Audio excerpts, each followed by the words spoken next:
नमस्कार and welcome to curiously education. मैं हूं Prashant Mawani. I hope you all are in good dear friends. आज 5 फरवरी 2022 है और आज एक बहुत ही इंपॉर्टेंट दिन है। आज है वसंत पंचमी। आज हम मां सरस्वती की पूजा करते हैं। मेरी यही दुआ है, मेरी यही प्रार्थना है कि हम सबको मां सरस्वती ऐसा आशीर्वाद दे कि हमेशा हमारे अंदर जो नॉलेज की थर्स्ट है, जो नॉलेज की प्यास है, वो कभी भी ना बुझे। और ये कभी बुझती भी नहीं है और कभी ना बुझे। इसका मतलब यह है कि आप हमेशा क्यूरियस रहें, आप हमेशा जिज्ञासु रहें, आपको नई नई चीज़ें जानने का मन जो है वो हमेशा करता रहे, क्योंकि यही चीज़ जो है, यही एक वरदान जो है वो सबसे बेस्ट वरदान भी माना जाता है। मैं कोशिश करूंगा कि आज आपके लिए एक छोटा सा स्पेशल वीडियो भी बनाऊं जिसमें मैं आपके साथ एक बहुत ही इंटरेस्टिंग स्टोरी मां सरस्वती के साथ जुड़ी हुई जो है वो शेयर करने की कोशिश करूंगा। आज बहुत सारी चीज़ों के ऊपर हमें बात करनी है दोस्तों। अफगानिस्तान में तालिबान का राज आ चुका है, तो महिलाओं की सिचुएशन वहां पर कैसी है इसको देखेंगे। फिर दो टॉपिक्स जो हैं, ये दोनों टॉपिक्स लॉ के साथ जुड़े हुए हैं, समाज के साथ जुड़े हुए हैं, काफ़ी इंटरेस्टिंग टॉपिक्स हैं, काफ़ी इंपॉर्टेंट टॉपिक्स हैं। एक है मैरिटल रेप के बारे में और एक है fair justice. Will talk about it. और फिर इंडिया और यूके के बारे में बात करने वाले हैं। आज के लेक्चर की पीडीएफ को डाउनलोड करना चाहते हैं, चेकआउट माय टेलीग्राम चैनल। आप मुझे मैसेजेस सेंड कर सकते हैं on Instagram, Facebook and Twitter. दोस्तों, मोटिवेशनल कोट्स, मोटिवेशनल स्टोरीज के लिए चेकआउट क्यूरियसली फॉर एवर। मेरी दो चैनल्स हैं, एक है क्यूरियसली एजुकेशन और एक है क्यूरियसली फॉर एवर। इन दोनों को सब्सक्राइब करना ना भूलें।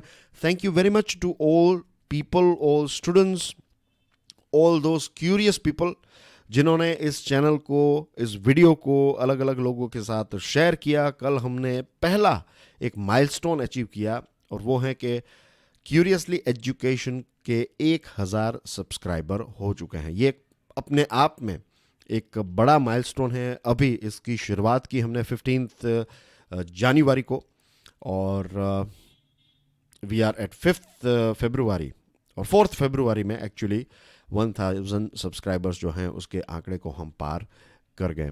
Thank you very much for your love and support. आज का वीडियो पसंद आए तो hit the like button and remember, आप ही इस चैनल के, इस वीडियो के ब्रांड एम्बेसडर हैं, तो freely share this video series with other people. Where are abducted Afghan activists, ये पायोनियर का एक आर्टिकल है। एक इंटरेस्टिंग खबर हमें अफगानिस्तान से मिल रही है। द एसोसिएटेड प्रेस ने यह कहा कि तालिबान ये कह रहा है कि तालिबान के जो अलग अलग राज्य हैं उसमें से 6 ऐसे राज्य हैं जहां पर यूनिवर्सिटीज, दोनों महिलाओं के लिए और पुरुषों के लिए यूनिवर्सिटीज जो हैं वो फिर से रिस्टार्ट कर दी गई है। अब तालिबान के राज के अंदर महिलाओं की यूनिवर्सिटी या फिर महिलाओं के लिए एजुकेशन, ये अपने आप में एक बहुत ही विचित्र बात लगती है, इसन't इट? तो चलिए अफगानिस्तान को पहले लोकेट कर लेते हैं। कहाँ पर है अफगानिस्तान? भारत के साथ एक छोटी सी बॉर्डर भी शेयर करता है अफगानिस्तान। अगर स्टार्ट करें नॉर्थ से तो यहाँ पर हैं उज़्बेकिस्तान, तजिकिस्तान, एक छोटी सी बॉर्डर वो चाइना के साथ भी शेयर करता है, भारत के साथ बॉर्डर शेयर करता है, पाकिस्तान के साथ बॉर्डर शेयर करता है, ये है ईरान और लास्ट में ये है तुर्कमेनिस्तान। तो टोटल 7 देशों के साथ लैंड बॉर्डर शेयर करने वाला ये देश है Afghanistan. As you can see कि ये एक लैंड लॉक्ड कंट्री, यानी कि किसी भी महासागर या फिर समंदर के साथ अपनी बॉर्डर शेयर नहीं करता। इसके कैपिटल का नाम है काबुल। मज़र शरीफ और कांदार जो हैं ये बड़े शहर हैं अफगानिस्तान के। आई एम श्योर अफगानिस्तान के बारे में बहुत सारी चीज़ें भी आप जानते हैं, तो उन सारी चीज़ों की डिटेल्स में मैं नहीं जा रहा हूं। Will stick with this topic. Eventually all men and women will return to universities, ऐसी खबर आई है और 6 प्रोविंसेस में ही स्टार्ट किया गया है, क्योंकि देखिए अफगानिस्तान में इकोनॉमिक क्राइसिस तो चल ही रही है, पॉलिटिकल क्राइसिस भी आप कह सकते हैं चल ही रही है। और जैसे तालिबान ने टेक ओवर किया तो दुनिया के दूसरे देश जो अफगानिस्तान को मदद कर रहे थे अब वो मदद नहीं करेंगे, पैसे नहीं भेजेंगे, तो ये सारी चीज़ें, तो अफगानिस्तान जो है वो इकोनॉमिक क्राइसिस में तो गुजर ही रहा है। अब अफगानिस्तान में उतनी खास कोई फैसिलिटीज़ भी नहीं है। मीन्स स्विट्ज़रलैंड में ज़्यादा ठंड पड़ती है कंपेयर टू अफगानिस्तान, लेकिन स्विट्ज़रलैंड में रहना जो है it's much easier compare to Afghanistan, क्योंकि वहाँ पर हीटर की फैसिलिटीज़ और सारी इंफ्रास्ट्रक्चर और वो सारी चीज़ें काफ़ी अच्छी हैं। अफगानिस्तान में ना के बराबर ऐसी फैसिलिटीज़ आपको मिलती हैं।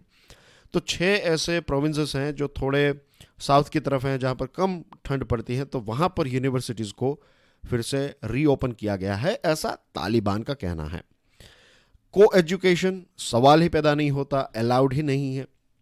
और जब तालिबान को पूछा गया कि इतना डिले क्यों, तो उनका कहना यह था कि अफगानिस्तान में इंफ्रास्ट्रक्चर जो है उसकी कमी है, और ये एक रीज़न था, और ये विंटर की वजह से थोड़ा डिले जो है वो हुआ है।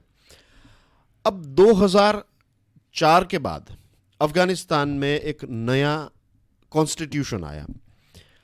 2001 में जब यूएसए ने, ये 9/11 के बाद जब यूएसए ने, जब वर्ल्ड ट्रेड सेंटर गिरा गया, तो उसके बाद यूएसए ने अफगानिस्तान के ऊपर चढ़ाई की, और उसके बाद तालिबान का जो राज है वो ख़त्म हुआ, और 2004 में एक नया कॉन्स्टिट्यूशन आया। इस कॉन्स्टिट्यूशन ने महिलाओं को भी सारे अधिकार दिए, और यही लग रहा था कि नया संविधान जो ये अफगानिस्तान का है, तो उससे सामाजिक और आर्थिक बदलाव भी ज़बरदस्त देखने को मिलेंगे, और ऐसा हुआ भी। You will be surprise to know कि ऐसा भी हुआ। 2001 के बाद और ख़ास करके 2004 के बाद बहुत सारी महिलाएं जो हैं वो सोसाइटी में पार्ट लेने लगी। पहले तालिबान के कंट्रोल में ऐसी सिचुएशन थी कि महिलाएं जो हैं उनको घर के बाहर निकलना बिल्कुल अलाउड ही नहीं था। And you will be surprise to know this fact as well कि अफगानिस्तान एक समय पर ऐसा था जो काफ़ी मॉडर्न हो गया था, लेकिन उसके बाद कुछ हिस्ट्री में ऐसे बदलाव हुए, और फाइनली तालिबान आया, और तालिबान के बाद बहुत सारी चीज़ें, जो गलत चीज़ें जो हैं वो हुई, और उसके बाद फिर 2004 में कॉन्स्टिट्यूशन आया, फिर से तालिबान को, अफगानिस्तान को एक नया, आप कह सकते हैं एक नया रास्ता मिला, एक नया जन्म हुआ अफगानिस्तान का, और उसके बाद काफ़ी सारी तरक्की भी हुई। खास करके अगर हम महिलाओं की बात करें तो 2003 में 10% से भी कम गर्ल्स जो हैं वो एजुकेशन सेंटर्स या फिर प्राइमरी स्कूल्स में एनरोल्ड थी। 2017 में ये आंकड़ा 33% पहुंच गया। Registered female enrolment in secondary schools rose from 6% to 39%। जो सेकेंडरी प्राइमरी स्कूल से अब ज़्यादा गर्ल्स जो हैं वो सेकेंडरी स्कूल्स की भी पढ़ाई कर रही थी, तो इसका आंकड़ा भी 39% तक पहुंच गया। लगभग 35 लाख जितनी महिलाएं जो हैं अफगानिस्तान की जो गर्ल्स हैं वो यूनिवर्सिटीज़ में, स्कूल्स में पढ़ रही थी, और फिर उसमें से 1 लाख जितनी जो गर्ल्स हैं वो यूनिवर्सिटीज़ तक भी पहुंची। तो इट इज़ वेरी इंटरेस्टिंग। और 2020 की बात करें तो 21% अफगानिस्तान में जो सिविल सर्वेंट्स हैं, तो 21% महिलाएं सिविल सर्वेंट्स थी। तो ये थी सिचुएशन अफगानिस्तान की। अब तालिबान आ चुका है, तो 6 साल से क्लास 6 से ऊपर गर्ल्स को एजुकेशन अलाउड नहीं है। Women are allowed to work only in some segments. Health में और एजुकेशन सेक्टर में महिलाओं को काम करने की इजाज़त है, लेकिन वो भी बहुत सीवियर रिस्ट्रिक्शंस में। एक महिला अपने घर के बाहर अगर निकलना चाहती हैं, तो जैसे सऊदी अरेबिया में रूल्स हैं वैसे कि आपको कोई मेल, एडल्ट मेल जो है वो आपके साथ होना चाहिए, या तो आपका वो बेटा हो, या आपका भाई हो, या फिर आपका पति हो, या फिर आपके पिताजी हो। तो ऐसे कोई फैमिली का कोई एडल्ट मेल है तो ही आप बाहर निकल सकते हैं, और बाहर निकलते हैं तो आपको कंप्लीटली जो बुर्खा है वो पहनना है। Not one of the interim ministers in the Taliban government is a woman. एक भी महिला मिनिस्टर ऑफकोर्स नहीं है। और जस्ट इमेजिन कि आईपीएल मैचेस जो हैं वो भी अब टेलीकास्ट नहीं होते हैं, क्योंकि आईपीएल को देखने के लिए भी महिलाएं आती हैं ना। दूसरे देशों में, अगर हमारे देश में जो आईपीएल होता है या फिर दूसरे देशों में जो क्रिकेट मैचेस होते हैं, तो उनको देखने के लिए महिलाएं आती हैं। तो क्योंकि टीवी पर भी महिलाएं दिखाई जाती है, तो फिर वो भी अलाउड नहीं है। तो इस प्रकार के रूल्स जो हैं वो अब अफगानिस्तान में आ चुके हैं। Besides severe curtailment of women's rights, vicious violence has been unleashed on women demonstrating peacefully against the discriminatory and restrictive policies of the Taliban government. अब ये देखिए, यहाँ पर जो इसका टॉपिक है ना, women where are abducted Afghan activists। अब हुआ है ये कि वहाँ पर जो ये इस प्रकार के रूल्स आएंगे, तो ऑफ कोर्स वहाँ पर जिन महिलाओं ने पढ़ाई की 2001 के बाद जो बदलाव आया, और 2001 से आप मान लीजिए जो महिलाएं पढ़ाई कर रही थी, अब लगभग 20 साल हो गए हैं, 20 ईयर्स से उन्होंने पढ़ाई लिखाई की। जो नई जनरेशन है लड़कियों की, जिनका जन्म लेट्स से 2000 के आसपास हुआ था या 1999 के आसपास हुआ था, और फिर 3-4 साल के बाद उनको स्कूल में एडमिशन मिला, स्कूल में उन्होंने पढ़ाई की, 15 सालों तक उन्होंने पढ़ाई की, 15-20 सालों तक, और अब एक नई सरकार आती है और कहती है कि अब आपकी, क्योंकि उन्होंने अब पढ़ाई लिखाई की थी तो वो एक नॉलेजेबल एक महिलाओं का वर्ग बन गया, तो वो तो इन सारी चीज़ों का विरोध करेंगे, क्योंकि उनको तो पूरी दुनिया के अलग अलग कल्चर के बारे में उन्होंने पढ़ाई की और उनको पता चला कि हमारे अंदर भी वो सारी क्षमताएं हैं। तो बट नेचुरल है कि ये सारी जो महिलाएं हैं वो विरोध करेगी कि वी विल नॉट मीन्स भी ऐसी चीज़ें हम टॉलरेट नहीं करेंगे। आप कौन होते हैं हमें बताने वाले? तो ऐसा जो भी महिलाएं वहाँ पर कर रही हैं तो उन वो गायब हो जा रही हैं। ऐसी 6 महिलाएं जो हैं तो उनके बारे में कोई अता पता नहीं है, और तालिबान ये कहता है कि वी डोंट नो कि वो कहाँ पर हैं।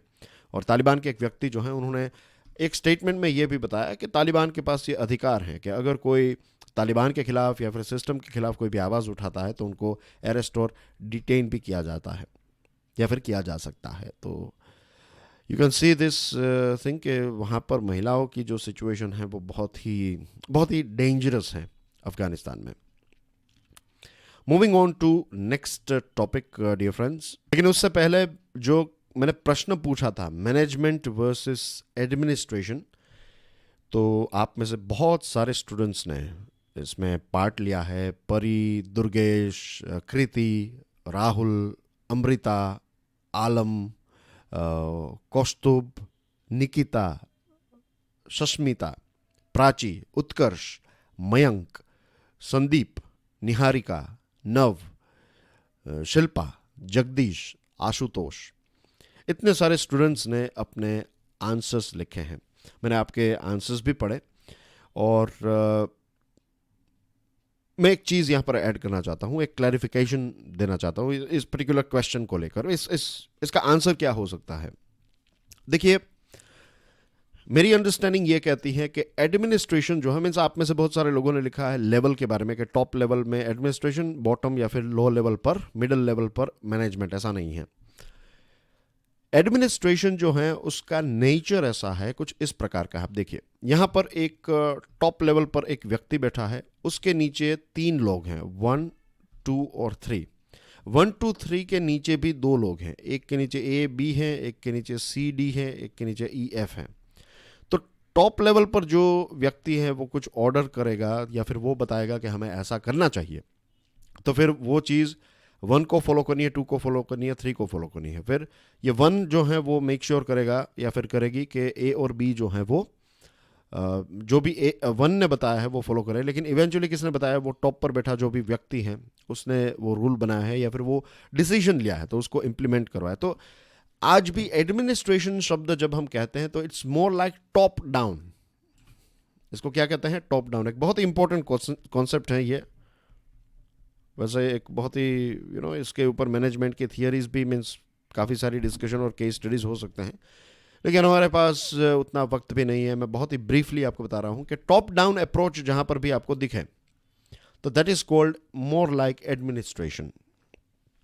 मैनेजमेंट जो है आज के ज़माने का मैं बता रहा हूँ, जो लेटेस्ट आज का ज़माना है, जो आज रियल लाइफ में जो बदलाव हमें देखने को मिल रहे हैं। ऑफिसेस में जाइए, and I am not talking about just private offices, I am not talking about just, कई सारे देशों में भी अब एडमिनिस्ट्रेशन नहीं है, कई सारे देशों में अब मैनेजमेंट है।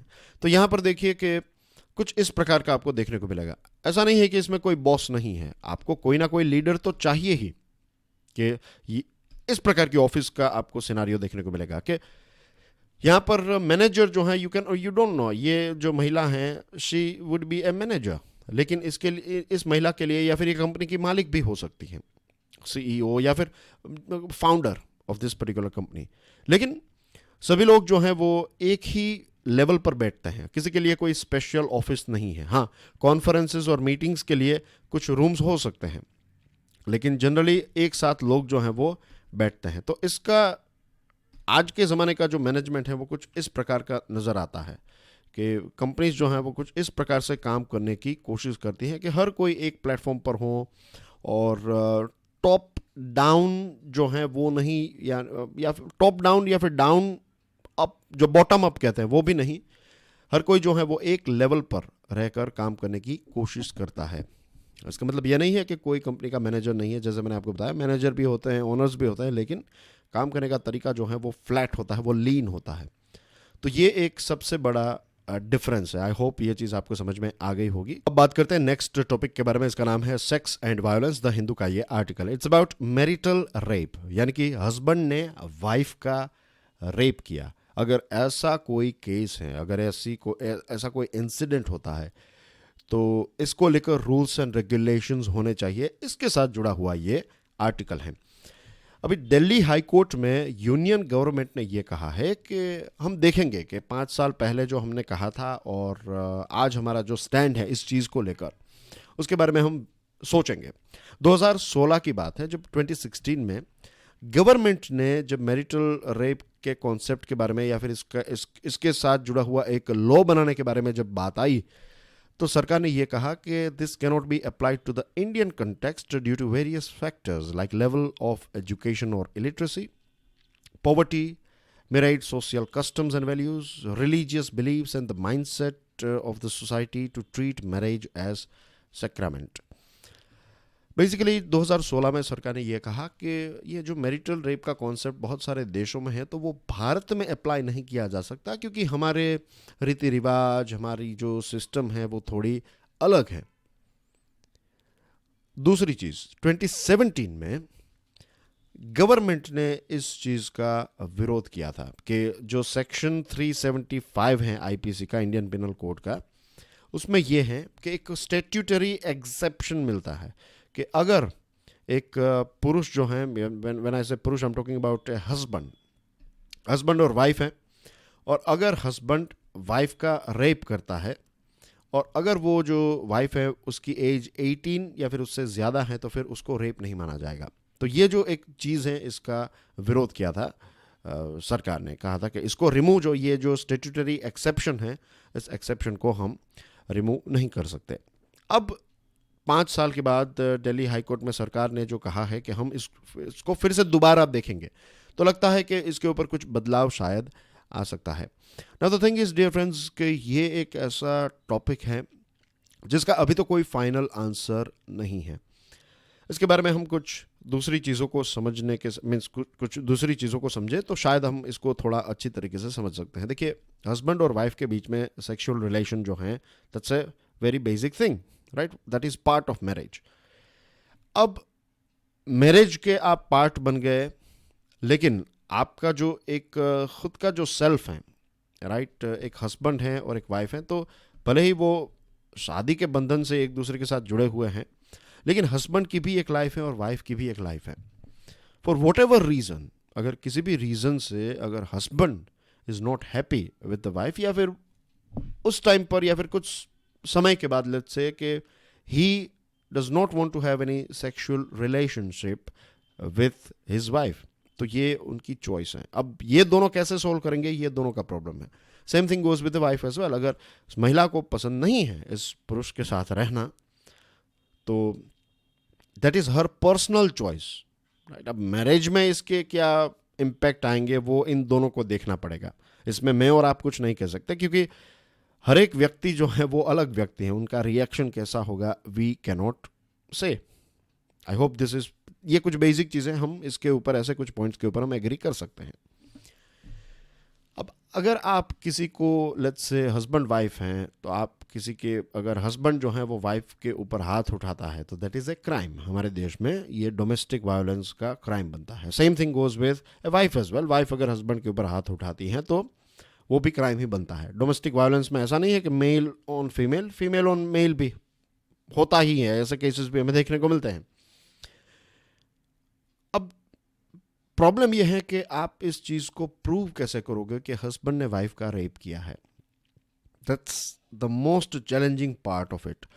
और लॉ में ऐसा है कि अगर आपके ऊपर से इल्ज़ाम लगाया है, तो फिर प्रूव करना रहता है ना पार्टीज़ को, दोनों पार्टीज़ को, कि भाई मैं बेकसूर हूँ। तो लेट्स से कि जो सबसे जो डर लगता है वो इस बात का लगता है कि अगर अगर किसी महिला ने, let's say husband and wife हैं, वो दोनों का जीवन अच्छा जा रहा था, फिर कुछ हुआ, उनके फैमिली में कुछ ऐसा प्रॉब्लम हुआ और अब दोनों को एक दूसरे के प्रति बहुत ज़्यादा नफरत हो गई है, और इसी नफरत के चक्कर में किसी ने कहा कि भाई आप एक काम करो, ऐसा लॉ भी है कि आप अपने हस्बैंड के ऊपर रेप केस भी फाइल कर सकते हो कि इसने मेरा मैरिटल रेप किया था।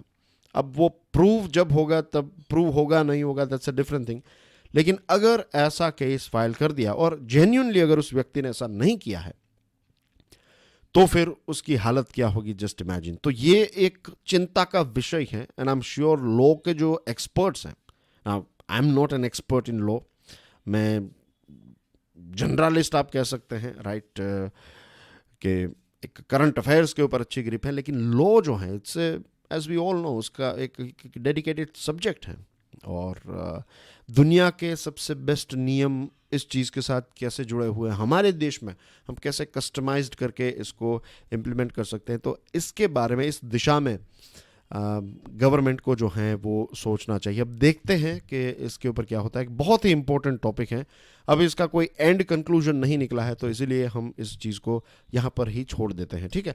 Moving on to next item, Pioneer का एक आर्टिकल है, फेयर जस्टिस, ये भी एक इंटरेस्टिंग आर्टिकल है। There is an urgent need to standardise the policy on remission of jail sentences, specially of life term prisoners.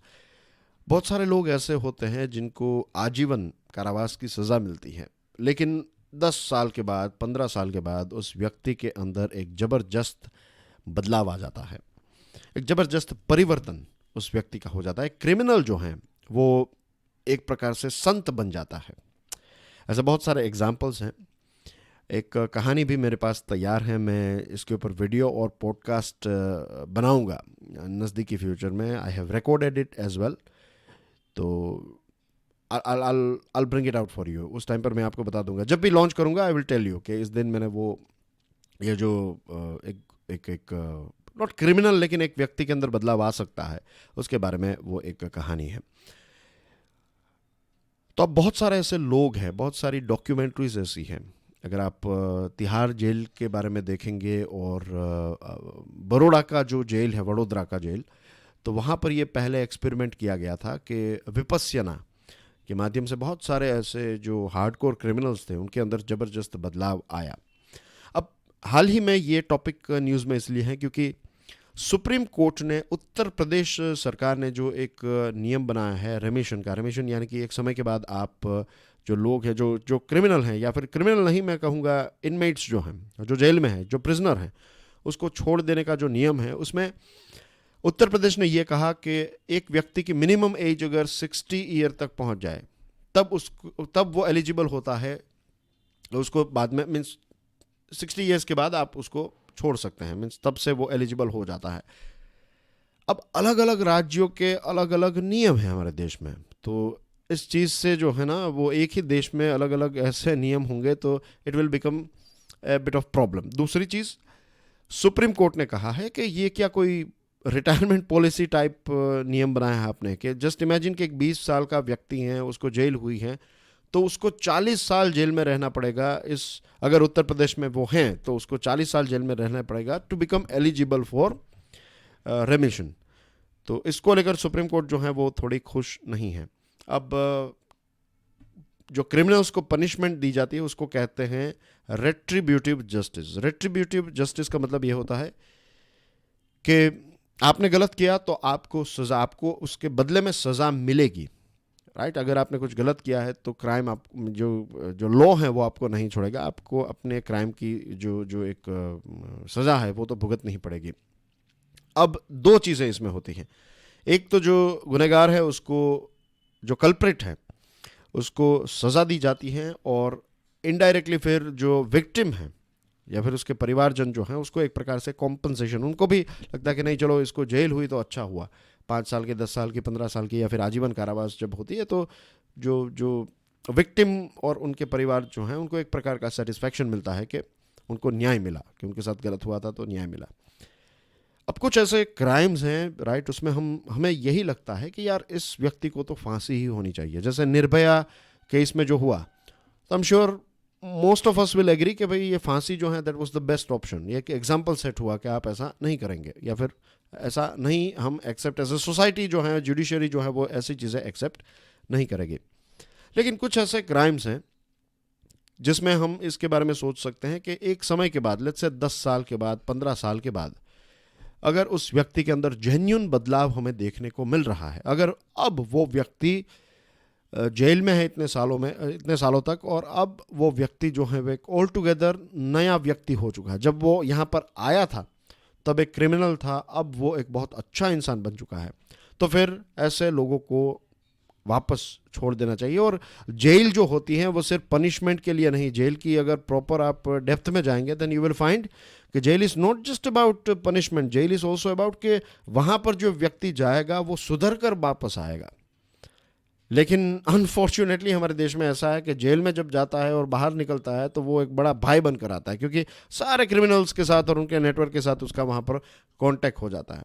तो जेल में भी बहुत सारे बदलाव की ज़रूरत है, सिर्फ ये लॉ में नहीं, लेकिन जेल में क्या ट्रीटमेंट होती है, क्या चीज़ें उनको सिखाई जाती हैं, कैसे उनको अच्छा एक इंसान बनाने की कोशिश वहाँ पर की जाती है, और जिन लोगों के अंदर वो बदलाव नज़र आता है तो उनको आप छोड़ सकते हैं, वो भी टर्म्स एंड कंडीशंस के साथ कि अगर उस व्यक्ति को छोड़ा गया, लेट्स से 10 साल की उसकी सज़ा थी और 5 साल के बाद उसको छोड़ा गया, तो फिर बाहर भी उसका ऑब्जर्वेशन किया जाएगा, ये मेक श्योर किया जाएगा कि वो इस एरिया के बाहर ना निकले। और कुछ कंडीशंस रखी जा सकती है कि अगर वो क्राइम करेगा, कोई भी ऐसा क्राइम करेगा, तो वापस जो बाकी की 5 साल की सज़ा है वो उसको भुगतने के लिए उसको वापस आना पड़ेगा। तो ऐसी कुछ चीज़ें जो हैं वो इसके साथ जोड़ी जा सकती है। लेकिन सुप्रीम कोर्ट ने यहाँ पर जो स्टैंड लिया और कहा है सुप्रीम कोर्ट ने कि ये रेमिशन का जो लॉ है, माफ़ कर देने का जो लॉ है, उसके ऊपर विचार विमर्श होना चाहिए। तो आई होप कि इससे कुछ बदलाव हमें देखने को मिलेगा, इसकी ज़रूरत है। और इसी के साथ हमारे देश में जो कहते हैं ना कि जिनका अभी अभी ये गुनाह जो है वो प्रूव नहीं हुआ है, तो ऐसे लोग भी हमारी जेल्स में बहुत ज़्यादा हैं, तो उनको लेकर भी थोड़ी प्रोसेस जो है वो फास्ट करने की आवश्यकता है। और ये काम जो है मुझे लगता है सुप्रीम कोर्ट ही बेस्ट कर सकती हैं। Moving on to the last topic of the day, India calling with quite a lot of trade in mind, the Hindu का ये आर्टिकल है। कुछ समय पहले की बात है जब जो यूके है, यूके के secretary of state for international trade Anne Marie Trevelyan, वो भारत की यात्रा पर आए थे। और उस टाइम पर उनकी मुलाकात जो है वो हमारे trade minister, commerce and industry minister Piyush Goyal साहब के साथ हुई।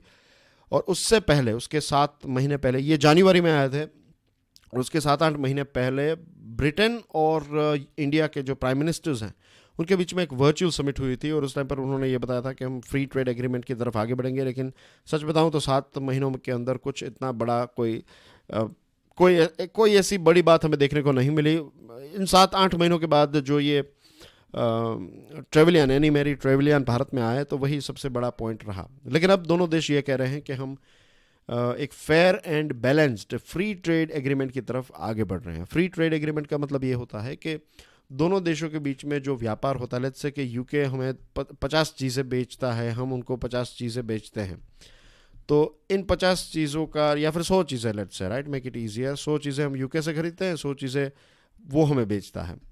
तो हम क्या करेंगे, ये टोटल 200 चीज़ें जो हैं, तो इसका लगभग 95 वो तय करते हैं परसेंटेज कि कितना परसेंटेज हम FTA में कवर करेंगे, फ्री ट्रेड एग्रीमेंट। तो एग्री करते हैं कि चलो हम 180 आइटम्स जो हैं उसके ऊपर FTA लगाते हैं, यानी कि इन आइटम्स के ऊपर किसी भी प्रकार की इंपोर्ट ड्यूटी हम नहीं लगाएंगे, ना तो इंडिया लगाएगा ना तो यूके लगाएगा।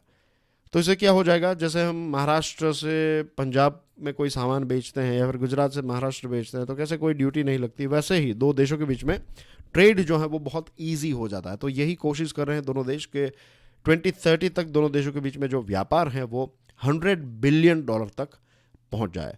अब यूके की अगर हम बात करें तो ब्रेग्जिट हुआ, और ब्रेग्जिट के बाद यूके जो है वो नई मार्केट ढूंढना भी यूके के लिए बहुत इंपॉर्टेंट बन गया है। यूरोप के जो देश हैं, अब उनके साथ जो एक फ्री ट्रेड एग्रीमेंट में से वो एक यूनियन में ही था, यूरोपियन यूनियन में, अब ब्रेग्जिट हुआ, उसमें से निकल गया। तो अब ब्रिटेन को नए देशों के साथ नए बिजनेस एक्सप्लोर करने की ज़रूरत है। तो उसमें से भारत एक बहुत ही इम्पोर्टेंट देश जो है वो उनके लिए बन चुका है। कोविड-19 के बाद हमने देखा कि कैसे सप्लाई चेन में एक बहुत बड़ा बदलाव देखने को मिला। चाइना में सारी चीज़ें ज़्यादातर चीज़ें मैन्युफैक्चर हो रही थी। अब ये सारे जो डेवलप्ड देश हैं वो चाहते हैं कि एक अल्टरनेटिव फैक्ट्री भी कहीं पर लगे। तो ये सारे देश जो हैं वो भारत को एक बहुत ही पोटेंशियल के तौर पर देखते हैं और भारत भी इन सारे देशों को एक पोटेंशियल के तौर पर देखता है। भारत की एक ख़राबी है वो ये है कि फ्री ट्रेड एग्रीमेंट के जो फाइनल जो document means free trade agreement जो हैं वो साइन करने में दशक लगा देता है। बहुत सारे यूएई के साथ लगभग 10 साल जितना समय हो गया, अब जाकर हम इस चीज़ को कंक्लूड करने वाले हैं। उसके बाद ऑस्ट्रेलिया का नंबर आएगा, उसके बाद इंडिया और यूके का एफटीए होगा, और उसके बाद बहुत सारे दूसरे देश जैसे कि कनाडा, यूएसए, यूरोपियन यूनियन के साथ, साउथ कोरिया के साथ। तो इन सारे देशों के साथ धीरे धीरे, लेकिन बिना से धीरे धीरे मुझे लगता है कि और 3-4 साल जो हैं वो निकल जाएंगे, और ये हमारे लिए ख़राब चीज़ है क्योंकि वियतनाम जैसा देश जो हमें कंपटीशन दे रहा है बहुत सारे क्षेत्रों में, मोबाइल फ़ोन प्रोडक्शन में वियतनाम हमसे पीछे था, आज वियतनाम ने यूरोपियन यूनियन और कितने सारे देशों के साथ एफटीए कर लिया है। तो उनकी जो स्पीड है ना ये देशों की, वो हमसे अच्छी है और ज़्यादा अच्छी है, और इसकी वजह से सारा बिजनेस जो है वो ये सारे देश ले जाते हैं। और हमारे यहाँ पर क्या है कि फ्री ट्रेड एग्रीमेंट में हम इतना समय बिगाड़ देते हैं कि जब अपॉर्चुनिटीज़ जो हैं वो नियरली मैच्योर हो जाती है, जब दूसरे देशों ने उसको उन अपॉर्चुनिटीज़ का फ़ायदा उठा लिया, उसके बाद हम एंटर होते हैं। तो एक लेट लतीफ़ जैसी सिचुएशन हमारी हो चुकी है जब इंटरनेशनल ट्रेड की बात करते हैं या फिर इस प्रकार के एफटीएस की बात करते हैं तब। और इंडो पैसिफिक रीजन अब स्ट्रेटेजिकली बहुत इंपॉर्टेंट हो चुका है। फिर आरसीईपी का हम पार्ट नहीं है, सीपीटीपीपी का हम पार्ट नहीं है, और इसमें भी चाइना जो है वो काफ़ी, एज वी नो कि चाइना की इकोनॉमी भी ग्रो हो रही है, एक्सपांड हो रही है, और चाइना जो है वो बहुत सारे देशों के साथ एफटीए कर रहा है, बहुत सारे ऐसे बड़े बड़े ग्रुप्स का अब पार्ट जो है वो चाइना बन चुका है। तो डेमोक्रेटिक और लाइक माइंडेड देशों के पास यही ऑप्शन है कि हम एक दूसरे के साथ ज़्यादा बिजनेस करें। यूके की बात करें तो यूके इंडो पैसिफिक में काफ़ी इंटरेस्टेड हैं। यूके को पता है कि इंडो पैसिफिक जो है ये ग्लोबल स्टेबिलिटी और प्रोस्पेरिटी के लिए बहुत ही इंपॉर्टेंट है। जैसे मैंने बताया, ब्रेक्जिट के बाद उनको नए पार्टनर्स की ज़रूरत है। चाइना के प्रति एक झुकाव रखता था, अब चाइना के प्रति एक एग्रेशन दिखा रहा है यूके। यूएसए और यूके दोनों सबसे पुराने दोस्त हैं एक दूसरे के, तो यूएसए अगर चाइना के खिलाफ है तो फिर यूके भी उसी प्रकार का एक पोस्चर जो है वो दिखाता है। और फिर इंडो पैसिफिक की बात करें तो एक ऑकस की डील हुई थी ऑस्ट्रेलिया, यूके, यूएसए, तो इसमें न्यूक्लियर सबमरीन्स जो है, न्यूक्लियर पावर्ड सबमरीन्स, राइट, ये न्यूक्लियर वेपन वाली सबमरीन नहीं है, न्यूक्लियर इंजन वाली सबमरीन जो है वो यूएसए और यूके ने ऑस्ट्रेलिया को दी है। तो this is also an indication कि यूके जो है वो इंडो पैसिफिक को लेकर सीरियस है। और इंडो पैसिफिक में बहुत ही इंपॉर्टेंट देश है इंडिया, जिसको आप निगलेक्ट नहीं कर सकते। और दो देशों के बीच में पुराने relation, historical relation, people to people contact, ये कितने भी अच्छे क्यों ना हो, लेकिन बिजनेस रिलेशन जो हैं ये अगर इतने अच्छे नहीं हैं तो फिर जो रिलेशन है वो एक नई ऊंचाई तक नहीं पहुंच सकता। तो दोनों देशों के बीच में, इंडिया और यूके के बीच में बिजनेस रिलेशन, मैं ऐसा नहीं कह सकता कि बहुत अच्छे हैं, लेकिन उसका जो एक पोटेंशियल होना चाहिए वो पोटेंशियल तक हम नहीं पहुंचे, बहुत ही पीछे हैं। तो दोनों देशों को इसके बारे में सीरियसली सोचना चाहिए और एफटीए को आगे बढ़ाने की दिशा में आगे बढ़ना चाहिए। Moving on to news items, आज दो चीज़ें पीएम साहब जो हैं वो करने वाले हैं। एक तो गोल्डन जुबली जो है, international crops research institution for the semi arid tropics, IC resort, तो इसमें पार्ट लेने वाला है इसके सेलिब्रेशन में, और स्टैच्यू ऑफ इक्वालिटी को लॉन्च करने वाले हैं। इसके अलावा भी कुछ न्यूज़ आइटम्स है डिफरेंस, PDF को डाउनलोड करने के बाद इनको देख लीजिएगा प्लीज़। एंड जो मैंने आपको प्रश्न पूछा था उसका आंसर है रशिया। आप में से बहुत सारे स्टूडेंट्स ने इसका राइट आंसर दिया है, तो it's a good thing. I can see a big change कि आप कमेंट सेक्शन को सिर्फ कमेंट सेक्शन नहीं, एक प्रकार के प्लेटफॉर्म की तरह देख रहे हैं और इसमें एक्टिव पार्ट ले रहे हैं। आपके लिए अगेन एक इजी क्वेश्चन है, और ये जो हैं CPATPP, comprehensive and progressive agreement for trans Pacific partnership, इसके की पॉइंट्स आपको बताने हैं। ये आंसर राइटिंग वाला क्वेश्चन है आपके लिए, राइट, की points. And that's everything from my side. I will see you soon. कोशिश करूंगा कि एक आज जो वसंत पंचमी है उसके साथ जुड़ा हुआ एक छोटा सा इंटरेस्टिंग, एक छोटी सी कहानी आपके लिए लेकर आऊँगा जल्द। It will be on curiously forever. Till then enjoy your studies. जय हिंद।